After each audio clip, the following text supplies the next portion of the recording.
Morning students, now open your English textbook, page number 25. Activity 3 is omit. So now we are going to learn about activity 4. Today's you will write down your date and classwork. Okay.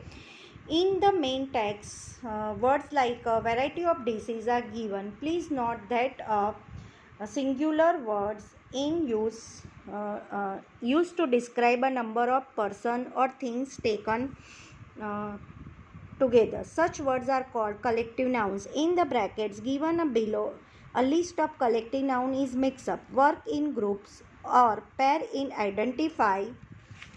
Page number 26. Open your them for its suitable category and fill in the blanks in the following categories with appropriate words from the brackets. You can take the help of your teacher or use a dictionary or thesaurus.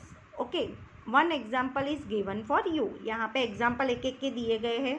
यहाँ पे पूरा collective noun है, उसका examples आपको दिए गए brackets में. तो you will write down your collective noun in your text book. Okay, you will write down. यहाँ पे ब्रैकेट्स में ऑल वर्ड्स दिए गए हैं, तो आपको यहाँ से ढूंढ के यहाँ पे आपको 3 ग्रुप्स दिया गया है. Words related to people, words use for animals and words use for things. Okay, तो you will write down only collective noun यहाँ पे आपको लिखने हैं और वो भी आपको ब्रैकेट में दिए गए. ओके, तो just now I will explain the collective noun. आपको 1 by 1 में 3 टाइप्स ऑफ यहाँ पे है, उसके आंसर्स बता दिए होंगे. You will write down only text book. Notebook में ये नहीं लिखना है, only you will write down on text book में ही लिखना है. ओके, यहाँ पे वर्ड्स रिलेटेड ऑफ पीपल, यहाँ पे class of students, a core of singers, a crew of sellers, a band of musicians, a gang of thieves, a regiment of soldiers, a flock of tourists, a tribe of natives. यहाँ पे पूरा group के बारे में ही है. Class मतलब students में कितना होता है, स्टूडेंट्स में क्लास होते हैं, मतलब स्टूडेंट्स किस में, क्लास ऑफ स्टूडेंट्स. ओके, तो एक क्लास होता है. क्लास क्या होता है, उसमें सारे ग्रुप में सारे स्टूडेंट्स बांटे होते हैं, तो उसको एक क्लास बोलते हैं. जैसे 5th क्लास 6th क्लास पर उसमें स्टूडेंट्स जो बैठते हैं वो ग्रुप में होते हैं. अंडरस्टैंड. यहाँ पे कोर ऑफ सिंगर्स मतलब सिंगर्स का भी एक ग्रुप होता है. Crew of sellers, band of musicians, उनका भी एक म्यूजिशियंस का बैंड होता है. गैंग्स ऑफ थीव्स, थीव्स की एक गैंग होती है. रेजिमेंट ऑफ सोल्जर्स मतलब उसमें भी उनका एक सोल्जर्स का ग्रुप होता है. टूरिस्ट का भी एक साथ जाते हो तो एक ग्रुप होता है. तो ये सारा ग्रुप में ही होता है, तो ग्रुप को बोलते हैं कलेक्टिव नाउन. तो यहाँ पे you will write down only collective noun. Okay, words use for animals, a catch of fish, a flock of birds, a sheep, a haul of fish, a herd of deer, cattle, elephants, goats, buffaloes, a litter of puppies, kittens, cubs, a swarm of bees and red flies, a team of horse, ducks, auction, a kennel of dogs. यहाँ पे words for uses things, a galaxy of soldiers, a stock of wood, a fleet of sheep, and album of stamps, autographs and photographs. यहाँ पे N आएगा और नहीं आएगा का album का पूरा पहला फर्स्ट लेटर वॉवेल्स है, इसीलिए. A pack of cards, a bouquet of flowers, a bunch of key, a range of mountains. Understood.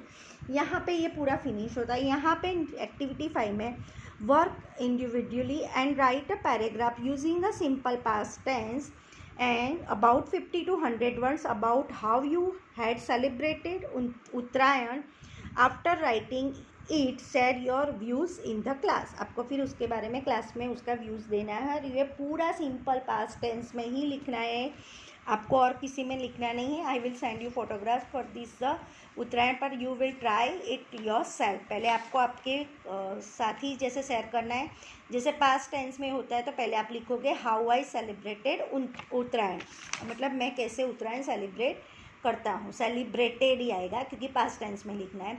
Last week on the 14 January we celebrated Uttarayan, the festival of kites. It is also known as Makar Sankranti. ऐसे आप startup कर सकते हो, अपने आप लिखने का है, फिर बाद में I will send the photographs. नीचे का B work in groups and filling the blanks in the following paragraph with appropriate forms of verb in the past tense. Make a necessary changes in the paragraph. Convert in the narrating past events. यहाँ पे जो भी paragraph दिया गया है उसके अंदर एक ब्रैकेट में वर्ड दिया है, उसको खाली आपको पास्ट टेंस में लिखना है. पूरा का पूरा पैराग्राफ पास्ट टेंस में. यहाँ पे ऐड है तो एडेड आएगा, इसीलिए यहाँ पे जो भी वर्ड दिया गया है उसको आपको ब्रैकेट में है उसका पास्ट टेंस में लिखना है. तो I will send the photographs this paragraph.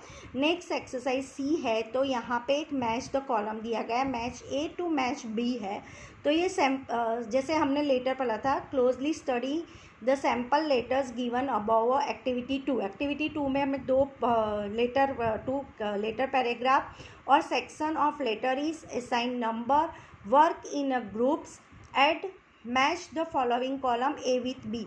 यहाँ पे मैंने पहले आपको दिखाई दिया था, यहाँ पे जो लेटर है तो उसमें यहाँ पे देखो पहले हैप्पी टाइम ऑफ टुगेदर, यहाँ पे फर्स्ट है हेडिंग। हेडिंग में कौन सा पॉइंट आता है 2.2 और 2.1 एंड 2.2। ओके, तो जो हेडिंग में जो जो नंबर आते हैं यहाँ पे आपको इसे मैच में बताने हैं। तो यहाँ पे मैच में फर्स्ट ऑफ ऑल है द हेडिंग, तो द हेडिंग कौन से में आएगा तो फर्स्ट का डी आएगा, तो 2.1 एंड 2.2। सेकंड है द ग्रीटिंग એટલે सॉल्यूशन, तो उसमें कौन सा आंसर आएगा 2 का ई है तो 2.3। द बॉडी और मेन टेक्स्ट में क्या आएगा 3 का ए 2.4 एंड 2.5। तो खाली ये नंबर ही आपको बताने। कंक्लूजन में क्या आएगा 4 का बी है तो 2.6 एंड 2.7। द सिग्नेचर लाइन में लास्ट में क्या आएगा तो एफ आएगा 2.8।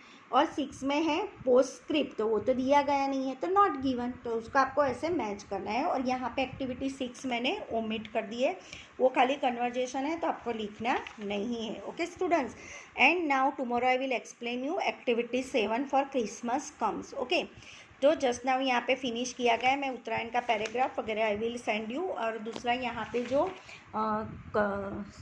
कलेक्टिव नाउन क्या भी आंसर्स में I will send you will write down only textbook, and Uttarayan का paragraph you will write down in your notebook. और यहाँ के जो भी आंसर्स है वो भी मैं आपको I will send the photocopy for the past tense. Okay, यहाँ पे जो पास्ट टेंस का पैराग्राफ है उसका भी आई will send you photographs. Okay students, thank you.